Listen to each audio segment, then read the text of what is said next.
하나님, 우리 안에 있는 배경, 우리 삶 속에서 일어나는 일들의 배경, 사건들의 배경, 사실을 볼 수 있는 눈이 열려지는 시간 될 수 있도록 축복하여 주옵소서. 담에색에서 예수를 만난 바울이 본 영적 사실들을 우리에게도 보게 하시고, 우리도 삶 속에서 바울이 누렸던 그 복을 누릴 수 있도록 이 시간 역사하여 주옵소서. 골리앗 앞에 섰던 바알이 모았던 영적 배경을 우리에게도 보게 하여 주셔서 흔들림이 없이 하나님의 배경 속에서 싸워 이길 수 있도록 축복하여 주옵소서. 어떤 상황 속에서도 흔들리지 않았던 다니엘과 세 친구들처럼 흔들리지 않게 하여 주시고, 어떤 상황 속에서도 하나님이 준비한 복을 보고 그 복을 누렸던 요셉처럼 하나님의 배경 속에서 준비된 복을 누리며 사는 삶이 될 수 있도록 역사하여 주옵소서. 최고의 복을 주신 하나님, 오늘 삶 속에서 일어나는 문제와 사건의 배후에 어떤 존재가 있는지, 그 현장을 살리기 위해서 하나님 준비한 복은 어떻게 준비되어져 있는지 볼 수 있는, 응답으로 받을 수 있는 시간이 될 수 있도록 축복해 주옵소서. 예수님 이름으로 기도하옵나이다. 아멘. 현장에는 참 많은 일들이 일어나고 있습니다. 그 많은 일들 속에 지금 이 시대에 흐르고 있는 흐름을 보면 이념이라고 하는 생각을 안 할 수가 없습니다. 이념. 이게 싸우는 겁니다. 이게 부딪히는 겁니다. 한쪽에서는 우리가 원하는 삶을 살 수 있도록 그렇게 해주세요. 이렇게 한쪽에서는 요구를 하고, 한쪽에서는 그래도 우리가 해야 할 일과 하지 말아야 할 일들이 있다. 그러니까 이거를 구별을 해야 되고, 해야 할 일은 우리가 할 수 있게 할 것이고 하지 말아야 할 일은 안 해야 되기 때문에 그거는 규제를 하겠다. 이렇게 얘기를 하는 겁니다. 그런데 한쪽에서는 그거 필요 없어. 그냥 우리가 하고 싶은 거 다 할 수 있도록 허락을 해줘. 이렇게 얘기를 하는 겁니다. 그럼 어떤 일이 벌어지겠습니까? 망하는 겁니다. 그러면 망해요. 우리 자식들이, 우리 부모님들이 볼 때 우리 자식들이 해야 할 일과 하지 말아야 할 일을 가지고 있습니다. 근데 자식들은요, 해야 할 일과 하지 말아야 할 일을 바꿔서 하고 있습니다. 해야 할 일은 안 하고 하지 말아야 할 일은 하려고 하고 있습니다. 근데 부모님이 그거 보여요. 왜? 자기도 그 과정을 겪어왔고 결국 어떻게 된다는 사실을 알기 때문에 해야 할 일은 하라고 얘기를 하고 하지 말아야 할 일은 하지 말라고 얘기를 하는 겁니다. 왜냐? 이미 다 알고 있기 때문에 그래요. 근데 자식들은 하지 말아야 할 일은 자꾸 하려고 하고 해야 할 일들은 안 하려고 하고 있습니다. 완전히 거꾸로 사는 겁니다. 그럼 부모님들은 어떻게 해야 되겠습니까? 얘기를 해야죠. 이건 꼭 해야 할 일이니까 해야 돼. 이건 하면 안 되는 일이니까 하지 말아야 돼. 얘기를 하게 되는 거지. 안 되면 어떻게 되겠습니까? 강제로라도 그렇게 할 수 있도록 도와주는 거죠. 그게 이제 부모가 하는 일입니다. 근데요, 부모와 자식 간에 충돌이 생겨요. 어쩔 수가 없잖아요. 자식은 하고 싶은 거 하고 싶고, 부모님은 그러면 안 되기 때문에, 그러면 망할 것이기 때문에 그걸 규제하게 되잖아요. 충돌이 생기는 겁니다. 이게 가정에서 일어나는 일들이에요. 그럼 부모는 뭘 가지고 있어야 되고, 자식은 뭘 가지고 있어야 되겠습니까? 그래야 그럼 어떻게 하면 소통이 되겠습니까? 라고 물어본다면, 부모가 가지고 있는 그 생각이 다 맞는 것은 아니에요. 그리고 자식이 가지고 있는 생각 다 맞는 것은 아니에요. 또 다 틀리는 것도 아니에요. 그러면 그걸 분별할 수 있는 기준이 있어야 되지 않습니까? 그 기준은 어디에서 찾으면 되겠습니까? 하나님의 말씀을 통해서. 그 기준을 찾아야 되는 겁니다. 그렇지 않으면 답이 없어요. 요즘 이 땅에 많은 사람들이 성적 문제로 인해서 많은 문제와 사건이 벌어지고 있는 것을 확인할 수 있습니다. 그 문제의 배경은 뭐고 원인은 뭡니까? 그걸 어디서 찾겠습니까? 하나님의 말씀을 통해서 영적 배경을 볼 때 답을 찾을 수가 있습니다. 그 문제를 해결할 수 있는 답을 찾을 수 있는 겁니다.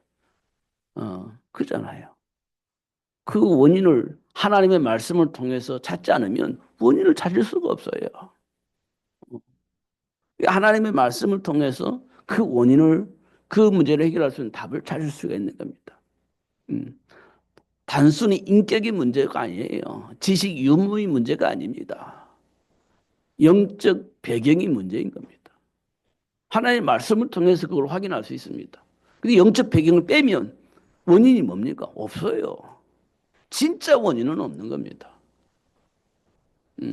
가문의 문제로부터 이렇게 원인을 찾을 수 있지만 그게 진짜 원인이냐? 아니에요. 그 가문은 왜 그렇게 시작됐습니까? 물어보면 답이 없습니다. 하나님의 말씀을 통해서 알 수가 있는 겁니다. 그래야 진짜 답이 나오는 거예요. 하나님이 나를 왜 부르셨을까? 그때 나의 삶의 가치가 이제 발견되어지는 겁니다. 그걸 보고 우리는 사명이라고 합니다. 이게 우리 삶 속에서 일어나고 있습니다. 근데 마침 내가 살고 있는 그 현장에서 똑같은 반응이 나타나는 겁니다. 현장에서 나타나는 겁니다. 그 원인이 뭡니까?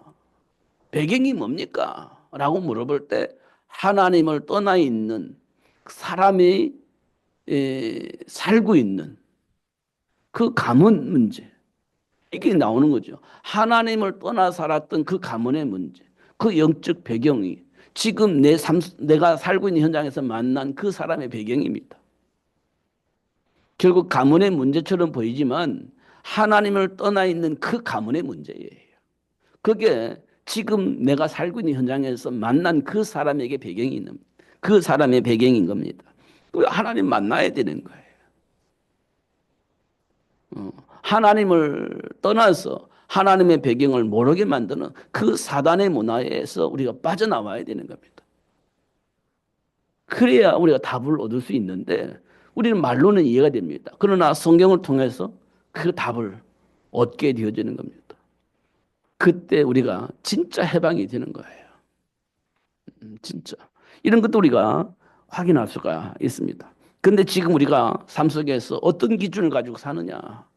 성공이라는 기준을 가지고 살고 있습니다. 왜? 저주와 재앙 속에 있기 때문에 거기서 벗어나려면 우리는 뭐 해야 돼요? 성공해야 되는 겁니다. 그 성공을 위해서 우리 지금 바락바락하고 사는 겁니다. 어. 왜? 이유는 평안하게 살려고. 평안하게 살려고. 어. 성공은 곧 내 인생의 평안입니다. 그걸 하기 위해서 막 발버둥 치고 사는 겁니다. 그러면 될 것 같은가요? 그렇지 않습니다. 절대 그렇지 않아요. 부자가 날마다 잔치하며 살았는데 마지막 결론은요. 지옥에 갔습니다. 어. 이게 우리 인생입니다. 결국 답을 모르는 사람은 내가 원하는 삶을 자꾸 추구합니다.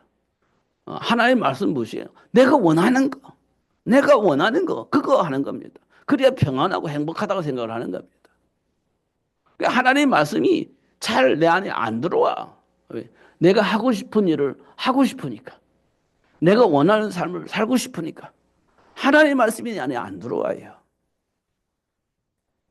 그게 창세기 6장의 네피림 문화입니다. 안 들어와. 이렇게 되어져 있는 겁니다. 그럼 뭐 합니까? 내가 원하는 대로 살아요. 소돔과 고모라 사람들처럼. 그렇게 사는 겁니다. 그러면서 뭐 인격, 지금으로 인격이란 얘기를 하잖아요. 참 훌륭한 말이고 우리가 당연히 받아야 할 축복입니다. 중요한 것은요. 기준이 있어야 돼요. 조금 전에 말했던 것처럼 인격이 어디에서 존중돼야 되냐면 해야 할 일과 하지 말아야 할 일들을 구별해서 해야 할 일은 하고 안 해야 할 일은 안 하는 그런 인격이 가지고 있어야 우리가 존중받는 것이지. 해야 할 일은 안 하고 하지 말아야 할 일을 하면서 인격을 보장받자. 이래 되면 세상 망하는 겁니다. 그렇지 않습니까? 하지 말아야 할 일을 하면서 인격을 존중해줘라. 인격을 보장해줘라. 이렇게 되면요. 세상 망하는 겁니다. 지금 이 땅에 많은 사람들이 그렇게 유치고 있습니다. 동성결혼 허락해줘라. 인격 모독이다. 이렇게 얘기를 합니다. 그래 되면 어떻게 되냐? 세상 망하는 겁니다. 그건 인격이 아니에요. 그건 망하는 짓입니다. 그거는 규제를 해줘야 돼요. 그거는 절제할 수 있도록 그렇게 해줘야 되는 겁니다. 그래야 이 세상에 질서가 잡히고 건강한 세상이 되는 겁니다. 근데 그거 안 하고 다 인격이란 말로 수용해주고 포용해주면 어떻게 되냐? 망하는 거예요. 솔로몬이 그러다 망해버렸습니다. 이런 것도 우리가 꼭 확인을 해야 돼요. 그냥 우리가 살고 있는 현장은 지금 어떤 현장이냐? 하나님께서 말씀하신 대로 혼돈하고 공허한 현장 속에서 우리가 살고 있는 겁니다. 나도 모르게 우리 삶의 현장이 혼돈하고 공허한 현장 속에서 살고 있는 거예요. 그래서 나도 모르게 혼돈 속에 살고 있는 겁니다. 잘 확인해 보면 그렇습니다. 답이 없다는 거예요. 분명한 기준이 없다는 겁니다. 우리가 하나님의 자녀인데, 하나님을 믿는 사람인데, 하나님의 말씀을 통해서 삶의 기준이 내 안에 뿌리 내려져야 되는데, 그걸 가지고 분별을 해서 선택을 해야 되는 건데, 지금 그게 분명하지 않다는 거예요. 그러니까 어떻게 됩니까? 혼돈하죠. 그리고 공허한 겁니다. 왜 그러냐 물어보니까요. 흑암이 기품이 있기 때문이다. 이렇게 하나님 우리에게 말씀을 하고 있습니다. 분명하게 말씀하고 있습니다. 이게 정리가 안 되면 현장에서 늘 충돌이 생겨요. 왜? 이견이 있으니까. 이견이 있잖아요. 내 생각이 있고 상대방 생각이 있습니다. 이게 이제 충돌이 생기는 겁니다. 이게 분쟁이잖아요. 이게 심화되어지면 어떻게 해요? 분열이 되는 겁니다. 삶 속에서 그 확인하지 않습니까? 실제적으로. 왜 그러냐? 그러니까 흑암이 깊음 위에 있기 때문에 그런 일들이 벌어지고 있다라고 얘기를 하고 있는 겁니다. 이게 뭐냐? 삶의 문제입니다. 어떤 삶의 문제요? 저주와 재앙의 현장에서 지금 내가 살고 있는 겁니다. 그 저주와 재앙에서 벗어날 수 있는 길, 그걸 찾아서 나름대로 준비하고 살아가고 있는데 상대방은 또 다른 방법으로 그 문제를 해결하는 겁니다. 근데 만나서 얘기해 보니까 충돌이 생기는 거예요. 그게 혼돈입니다. 나는 내 방식대로 저주와 재앙의 문제를 해결할 수 있는 방법을 찾고 있고 상대방은 나름대로 저주와 재앙의 문제를 해결할 수 있는 방법을 찾고 있는 겁니다. 그럼 만나면 똑같이 문제를 해결하기 위해서 이렇게 대화를 해보니까 이게 안 맞는 겁니다. 충돌이 생기는 거예요. 그게 이제 혼돈이 되는 겁니다. 근데 이제 그룹이 생기는 거예요. 그게 이념입니다. 그룹이 생기는 거 이념이에요. 우리나라도 지금 막 싸우잖아요. 이게 어떤 것이 맞는지 어떤 것이 틀린지 모르겠지만 중요한 것은 이념으로 나눠져 있는 겁니다. 이념으로. 서로 답을 찾기 위해서 답을 찾으려고 하는데 결국은 이게 충돌이 생기잖아요. 그게 결국 이념 점령이 되는 겁니다. 이런 것도 우리가 확인할 수가 있습니다. 그러므로 하나님은 이 현장을 하나님이 원하시는 현장으로 에덴 선악과를 따먹기 전에 에덴 동산의 모습으로 회복하기 위해서 하나님이 어떻게 하셨냐? 인간을 하나님의 형상으로 창조하시고 여자의 후손을 통해서 잃어버린 모든 축복을 회복해 주시고 그 복을 누릴 수 있도록 역사하고 계심을 우리에게 확인하고 있습니다. 결국 현장의 문제를 통해서 하나님을 떠난 인간의 문제를 포기하는 겁니다. 중요한 것은 그 배후에 악한 사단이란 존재가 있다는 겁니다. 눈에 보이지 않는 하나님의 말씀을 믿지 못하게 만들고 하나님의 말씀을 왜곡하여서 인간 중심으로 살아가게 만드는, 그래서 분쟁하게 만드는 사단이란 존재가 우리 삼위 현장에 있다는 것을 우리에게 말씀해 주고 있습니다. 그래서 어떻게 하겠다고요? 그 현장을 회복할 수 있도록 하나님을 부르셨고 그 현장을 회복할 수 있는 자녀를 생육할 수 있도록 축복하셨음을 확인할 수 있습니다. 그래서 어떻게 하겠다고? 정복하라고. 그리고 그 현장을 하나님 나라가 회복될 수 있도록 다스리라고 하나님이 우리에게 축복하셨음을 알 수 있습니다. 그럴 수 있는 권세가 있어야 되잖아요. 그래서 권세를 주신 거예요. 그 권세를 누릴 수 있는 이름이 예수입니다. 그래서 우리는 예수 이름으로 기도하는 거예요. 그럴 때 뭐가 생깁니까? 분별할 수 있는 지혜가 생기고요. 싸워 이길 수 있는 권세가 우리에게 있음을 알고 깨닫고 누릴 수 있게 되어지는 겁니다. 그래서 우리에게 뭐라고 말씀하셨냐면 예수 이름으로 기도해라 이렇게 말씀을 하셨습니다. 예수 이름으로 기도해라. 왜 예수 이름으로 기도해라고 하셨는지 그걸 우리가 분명히 알아야 됩니다. 왜 예수 이름으로 기도하는지 그 이유가 우리에게 정리가 되어야 돼요. 그러면 됩니다. 그러면 돼요. 그냥 예수 이름으로 이거 형식적인 의미 그냥 하면 안 돼요. 왜 예수 이름으로 기도하는지 그 이유를 아는 것이 중요한 겁니다. 그러면 돼요. 그러면 됩니다. 안 들 게 없어요. 내게 능력 주시는 자에서 모든 것을 할 수 있도록 하나님께서 축복하셨잖아요. 예수 이름으로 기도할 때 되어지는 겁니다. 결국 삶의 현장에서 일어나는 문제를 통해서 인간의 배경을 알 수 있도록 역사하십니다. 삶 속에서 지금 수많은 문제가 생기잖아요.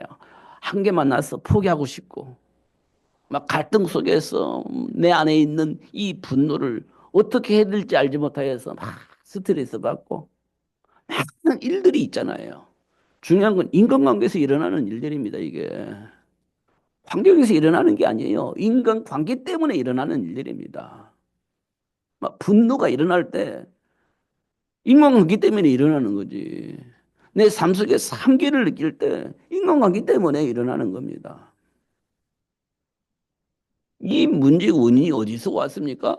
라고 물어볼 때 우리 답을 몰라요. 근데 하나님의 백성들에게는 그 문제 때문에 내 인생의 답을 얻게 되어지는 겁니다. 배경을 알게 되고 그 문제를 해결할 수 있는 답을 얻게 되어지고 그리고 뭐합니까? 그래서 하나님 나를 불러서 이 현장을 살리라고 하셨구나라는 사명도 깨닫게 되어지는 겁니다. 그 문제 때문에, 그 위기 때문에, 그 한계 때문에 오는 축복이에요. 정말입니다. 그거 확인하셔야 돼요. 결국 창세기 3장에 기록되어 있는 문제의 배경과 그 안에 준비된 축복을 볼 수 있게 되어지는데요. 그 문제, 창세기 3장에서 일어나는 그 문제의 원인은 뭐냐? 하나님의 일을 방해하는 사단이 존재한다는 겁니다. 눈에는 안 보여. 그런데 그 현장에 하나님의 일을 방해하고자 하는 그 존재가 있는 겁니다.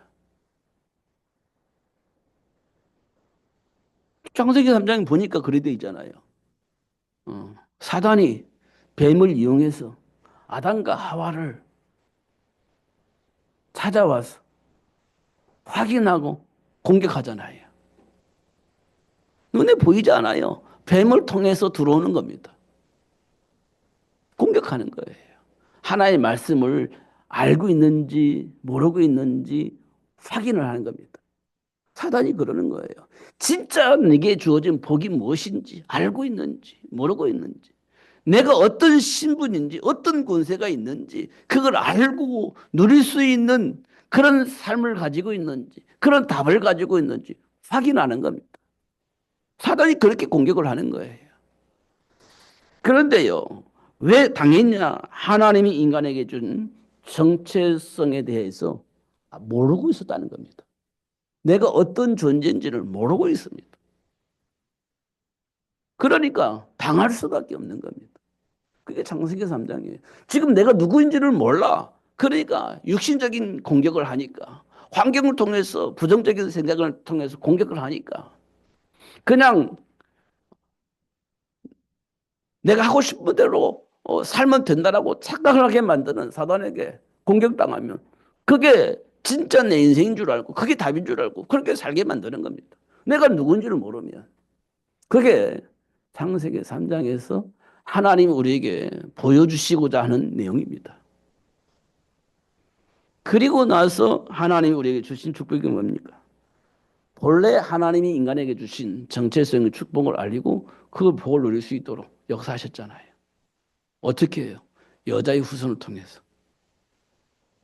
그 복을 회복하게 하시고 그 복을 누릴 수 있도록 축복하셨잖아요. 그게 하나님이 본래 우리에게 하시고자 하신 내용입니다. 어, 문제의 원인을 근본적인 문제의 원인을 우리는 원죄라고 얘기를 하잖아요. 그것 때문에 우리는 망했어. 이걸 말해 주려고 한 내용이 아니에요. 본래 우리에게 주어진 축복이 무엇인지 그걸 알게 하시려고. 그런데 그걸 모르게 하고 그걸 공격해오는 사단이 어떤 존재인지를 드러내 알게 하시려고 기록해 놓은 것이 창세기 3장 사건이에요.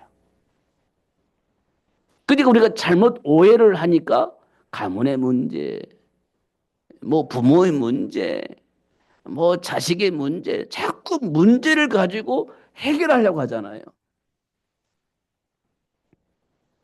그것 때문에 하나님께서 그렇지 않아. 하나님의 배경 속에서 우리에게 주어진 복이 이런 거야. 이걸 내가 여자의 웃음을 통해서 다 해결해 주셨으니까 이제는 그 복을 알고 누릴 수 있도록 하게 하시려고 하나님이 하신 일이에요. 지금도 우리가 모르면 손 한껏 따먹어야 돼요. 지금도 우리가 모르면 어떻게 돼요? 내가 하고 싶은 대로 해야 돼요. 체질대로 살아야 되는 겁니다. 모르면. 내가 누군지를 모르면. 그는 알면요. 하나님이 약속하신 그 복을 누리며 살 수 있습니다. 아브라함처럼. 요셉처럼. 그 복을 누리며 살 수 있는 거예요. 그걸 알리기 위해서 창세기 3장 사건을 일으키는 것입니다. 내가 뭘 몰랐기 때문에 사단에 공격당했는지, 뭘 몰랐기 때문에 하나님께로부터 주어진 복을 다 빼앗겨 버렸는지, 이걸 알게 하시고 여자 운수를 통해서 그 복을 다 회복시켜 주신 것임을 알게 하시고 그 복을 누리게 하시려고 기록해 놓은 책이다. 이렇게 우리가 볼 수가 있습니다. 그리고 창세기 6장에는요. 네피림 문화가 있잖아요. 그거 왜 그렇습니까? 저주받은 땅이잖아요. 하나님 떠나면서부터 저주받았잖아요. 거기에서 우리가 살 수 있는 것은 성공하는 길밖에 없어요. 성공해야 되는 겁니다. 이게 이제 사단이 우리를 속이는 겁니다. 저주받은 땅에서 저주 속에서 살 수는 없잖아요. 그러니까 어떻게 해요?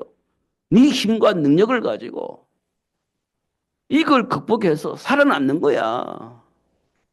그게 이제 네피림 문화입니다. 그래서 어떻게 해요? 당당하게 성공하고 당당하게 자식들에게 교육을 시켜서 유명한 사람 만들고 그러면 이러면 됐지. 이게 창세기 6장의 네피림 문화입니다. 지금 우리가 이 프레임 속에서 살고 있는 거예요. 그러니까 하나님의 말씀이 잘 안 들려. 이미 내 안에는 그렇게 뿌리 내려져 있기 때문에 하나님의 말씀이 안 들립니다. 하나님의 말씀 무시하는 거예요. 그게 창세기 6장입니다. 그럼 어떻게 됩니까? 홍수 만나요. 홍수 만나. 저주 만나. 재앙 만나. 해결할 수 없는 그런 문제를 만나게 되어진다는 겁니다. 그게 창세기 6장이에요. 우리는 그게 전부인 것처럼 착각을 하고 알고 있지만 결국 망해. 이걸 얘기해 주고 있는 겁니다. 그래서 노아에게 방주를 만들게 하신 거예요. 하나님이 저와 여러분에게 그리스도 안에 있는 생명의 복음을 전할 수 있는 전도자로 세우신 겁니다. 그냥 망할 것이기 때문에, 망하면 안 되기 때문에 그 말을 전달해 줄 수 있는 사람으로 하나님 부르셨고, 그 말을 할 수 있는 사람으로 하나님 우리를 세워가시는 것들을 확인할 수가 있습니다. 결국 11장의 문제는요, 하나님이 약속을 믿지 못하기 때문에, 왜 못 믿었죠? 홍수를 만나봤잖아요. 다시 홍수 만나면 어떡할 것이냐. 이런 염려가 생기는 겁니다. 이 과거의 체험을 통해서 답을 얻지 못하면 과거의 체험이 우리를 굉장히 혼란하게 만드는 겁니다. 불안하게 만드는 겁니다. 그잖아요. 노아가 홍수 만나봤어요. 후손들이 그걸 들었습니다. 그럼 우리 홍수 만나면 어떡하지? 그때처럼 또 망하면 어떻게 해야 되지? 이렇게 염려가 되다 보니까 뭐라고 만드냐? 뭐 만드냐? 바벨탑을 만드는 거예요. 그러다 보니까 바벨탑을 만드는 겁니다. 흩어지지 면하자. 이제 망하는 것을 당하지 말자. 이렇게 바벨탑을 쓰는 겁니다. 흩어짐을 면하자. 우리 이름을 내고 우리 이름 중심으로 똘똘 뭉치자. 이런 겁니다. 그리고 더 이상 흩어짐을 면하자. 이렇게 된 겁니다. 그게 바벨탑입니다. 음. 중요한 건 뭡니까? 렘넌트. 우리 후손들이 뭘 가지고 있어야 됩니까? 문제의 원인과 그 문제를 해결할 수 있는 답. 하나님이 약속하신 언약 속에 준비된 축복. 이게 알려지지 않으면 또 문제가 생기고 또 문제가 생기고 또 발생하는 겁니다. 그래서 우상 숭배가 중요한 게 아니고 우리 문제를 해결할 수 있는 바벨탑이 중요한 게 아니고 하나님이 약속하신 그 축복 속에서 우리 자녀들이 볼 받아야 된다. 이렇게 얘기를 하고 있는 겁니다. 그래서 창세기 12장에 보면 아브라함 불러서 하신 일이 약속하신 뭐냐? 너를 통해서 네 후손을 통해서 이렇게 되어 있습니다. 천하만민이 복을 받을 것이다. 이렇게 되어 있습니다. 결국은 하나님이 이 주신 복이 우리 자녀에게 전달되지 않으면 어느 날 또 망하는 거예요. 어느 날 망하는 겁니다. 이런 것들을 우리에게 말씀해 주고 있습니다. 결국은 하나님이 주신 정체성의 복을 누리지 못하면 한계 만납니다. 결국 한계 만나요. 저주받은 땅이니까 한계 오게 되죠. 그래도 방황하는 겁니다. 한계 방황하는 거예요. 그럼 도망하잖아요. 방황하면 한계가 오는 거, 망하는 거지.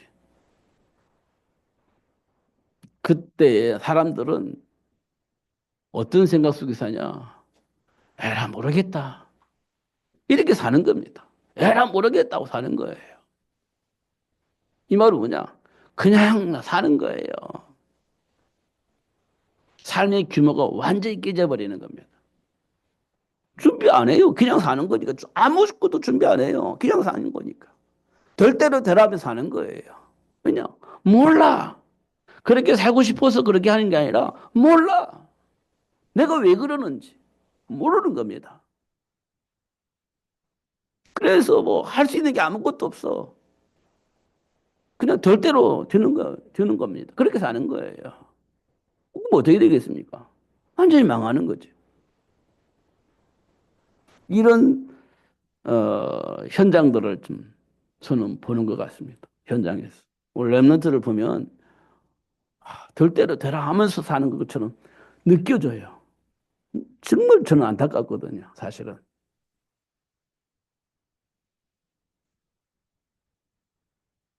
왜 그러냐 보니까요. 세상 풍조를 통해서 역사하는 악한 영이 그렇게 우리 삶의 현장을 만들어 놔 버렸습니다. 답을 모르게 만들어요. 그냥 쾌락에 휩쓸려서 살게 만드는 겁니다. 원인도 몰라. 왜 그런지도 몰라. 그냥 되는 대로 사는 거예요. 그냥 그렇게 사는 겁니다. 이게 사람들이 말하는 대로 뭐 인격 존중한다니까. 학교에서도 핸드폰, 군부대에서도 핸드폰, 어, 막 이렇게 막 살잖아요. 인격이라는 것 가지고. 그러면 그게 정상적으로 되겠습니까? 교육이 정상적으로 되겠습니까? 나라를 지키는 군인들이 정상적으로 나라를 지키겠습니까? 될 수가 없는 거죠. 무너져 버리는 거거든, 사실은. 정신 세계가 무너져 버리는 겁니다. 그러면 다 무너져 버리는 거예요. 될 수가 없는 겁니다. 그런데 인격이란 이름을 가지고 다 개방을 해버렸어. 좋을 것처럼 보이지만 결국 무너지는 겁니다. 음. 그런 세상으로 만들어 가고 있고 그 영향 속에 수많은 사람들이 자기가 하고 싶은 것 마음대로 하는 세상으로 만들어져 있습니다. 그 배후에 누가 있냐? 악한 영이 있습니다. 그래서 예수님이 오신 것은 그 마귀의 일을 멸하기 위해서 그리고 하나님이 본래 우리에게 주셨던 그 복을 누릴 수 있도록 하기 위해서 예수님이 오신 겁니다. 그리고 예레미야 33장에 보니까 뭐라고 말씀하시냐? 너는 내게 부르짖으라. 네가 알지 못하는 크고 비밀한 비밀을 내가 너에게 알게 할 것이다. 이렇게 말씀을 하고 있는 겁니다. 기도하면 내가 모르는 것들을 알게 하신다는 거예요. 다시 말하면 미래를 볼 수 있는 눈이 열려지도록 하나님 축복하실 것이라는 겁니다. 그럼 준비하면 되지. 그러면 되는 겁니다. 요한복음 15장에 보니까 뭐라고 되어 있냐. 무엇이든지 원하는 대로 구하라 그랬습니다. 그러면 이루어 주신대요. 이룰 수 있도록 역사하신대요. 내게 부르짖으면 무엇이든지 이루어질 수 있도록 하시겠다고 약속을 하셨습니다. 그리고 요한복음 14장에 보니까 내 이름으로 내게 구하면 내가 그 일이 이루어질 수 있도록 시행을 할 것이라고 약속을 하셨습니다. 시행을 하신대요. 어. 그러니까 예수 이름으로 기도할 때 미래를 보게 되어지고 예수 이름으로 기도할 때 지금 내가 가지고 있는 문제를 해결할 수 있는 답을 주시고 그 내가 원하는 그 축복이 삶 속에 열매로 나타나도록 하나님이 역사하시겠다고 약속하신 겁니다. 예수 이름으로 기도할 때. 그렇게 말씀을 하고 있습니다.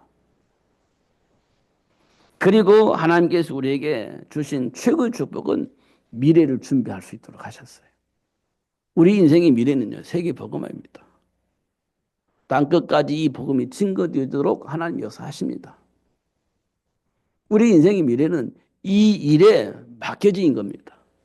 이 일 때문에 맡겨진 거예요. 그럼 뭐 해야 되냐? 준비해야죠. 뭘 준비합니까? 출애굽을 할 수 있는 모세 준비해야죠. 가나안 땅을 정복할 수 있는 모세 준비해야죠. 그게 미래 준비잖아요. 그리고 어, 하나님께서 우리에게 뭐라고 약속하셨습니까? 로마 복음화. 그러니까 로마 복음화 미래잖아요. 그러니까 뭐 합니까? 회당에서 서원에서 로마를 복음화할 수 있는 렘넌트 준비한 겁니다. 이거 안 하고는 로마가 바꿀 수가 없지. 로마의 정치 경제를 이겨먹을 수 있는 렘넌트가 준비되어져야 로마가 바뀔 거 아닙니까? 로마를 이겨먹을 수 없는 복음 가진 자가 있다면 로마를 바꿀 수가 없죠.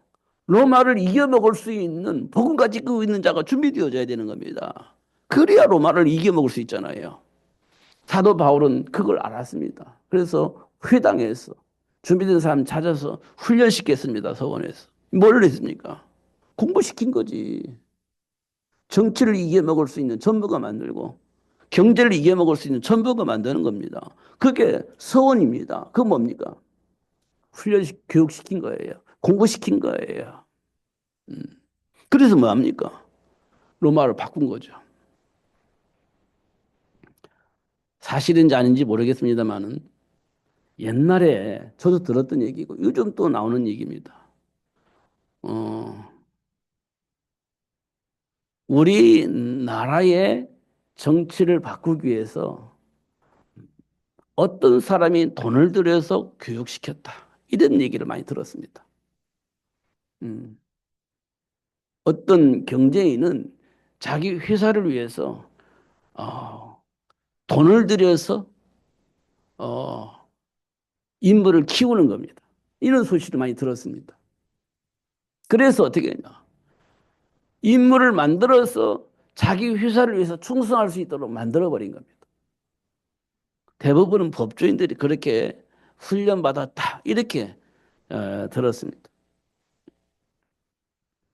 그리고 우리나라를 적화하기 위해서 막 저 북쪽에서 돈을 들여서 돈을 그 훈련시켜서 그 훌륭한 법조인들을 만들어서 우리나라를 혼란시키게 만들었다. 이런 뉴스도 들었습니다. 이 말은 뭐냐? 렘넌트가 굉장히 중요하다는 거예요. 그러면 그 준비된 렘넌트를 통해서 흐름을 바꿀 수 있다는 거지. 그게 이제 지금 현장에서 일어나는 일들이고 로마서를 보니까 사도 바울이 그렇게 한 거예요. 로마를 바꿨죠. 250년 만에. 렘넌트가 얼마만큼 중요하냐, 렘넌트 준비가 얼마나 중요하냐 이럴 수 있습니다. 서원운동은 그냥 전도할 수 있는 제자를 만든 게 아니라 하나의 나라로 회복할 수 있는 지식과 능력을 갖추도록 준비시킨 겁니다. 이것도 우리가 확인할 수가 있습니다. 중요한 것은요, 예수 안에서 모든 걸 할 수 있다는 겁니다. 예수 안에서. 이 답이 우리에게 나와야 됩니다. 결국 세계 평화를 위해서 솔로몬이 한 정책은 실패하게 되어집니다. 세계 평화를 위해서 솔로몬의 정책이 실패한 이유는 하나님을 떠난 문제를 보지 못했기 때문에 그래요. 왜 이렇게 갈등하냐? 왜 이렇게 분쟁하냐? 왜 이렇게 많은 우상들이 있냐? 왜 이렇게 막 서로 싸우냐? 이렇게 이제 보고 난 이후에 그 세계 평화를 위해서 해야 할 일이 뭐냐라고 물어볼 때, 아, 이렇게 하면 되겠다 해서 한 정책이 각 나라의 공주들과 결혼하는 거예요. 그럼 사돈지간이 되잖아요. 사돈지가 서로 싸울 필요는 없잖아요. 그게 솔로몬이 가지고 있는 생각입니다. 그리고 또 한 가지. 그들이 섬기는 우상, 그들이 섬기는 신 다 수용해 주는 겁니다. 그 신전도 만들어줘요. 편안하게 우상 숭배할 수 있도록. 그러면 싸우지는 않을 거 아니냐. 그러면 세계에 평화가 올 거 아니냐. 이렇게 생각을 한 겁니다. 솔로몬이 가지고 있는 생각입니다. 그런데요. 어떤 결과가 나왔습니까? 세계 평화가 오는 줄 알았는데 이스라엘이 망해버려요. 이스라엘이 망합니다. 어. 그래서 어떻게 하냐, 솔로몬이. 마지막에, 하나님을 떠난 모든 삶의 현장에 일어나고 있는 모든 문제는, 모든 사건은, 모든 정책은 다 헛되다. 그랬습니다. 하나님 없는 모든 삶은 다 헛되다. 이렇게 얘기를 한 겁니다.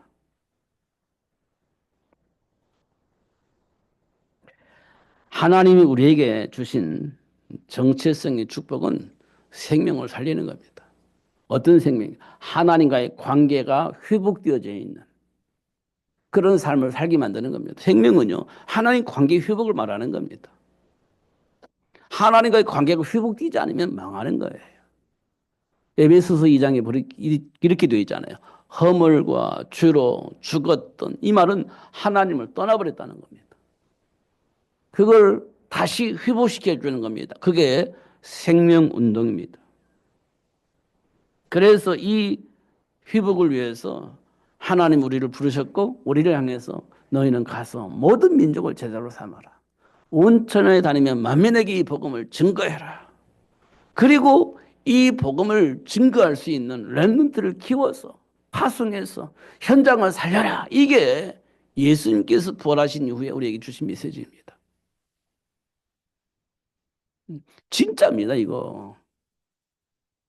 지금도 세상 막 싸우잖아요. 세상 싸우는 건 이해가 되는데 교회 안에서 싸움이 생기잖아요. 이해가 안 되는 거지.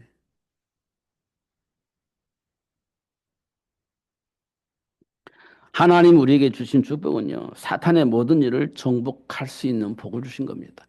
우리끼리 싸우고 네가 오냐 내가 틀리냐 이게 아니라 사단과의 싸움에서 이길 수 있는 복을 주시는 겁니다. 그리고 어떻게 해요? 현장을 보고 말할 수 있는 자녀를 양육할 수 있도록 하나님 우리를 축복하셨습니다. 이 두 가지만 우리가 가지고 있어도 날마다 승리할 겁니다. 이 두 가지만 가지고 있어도.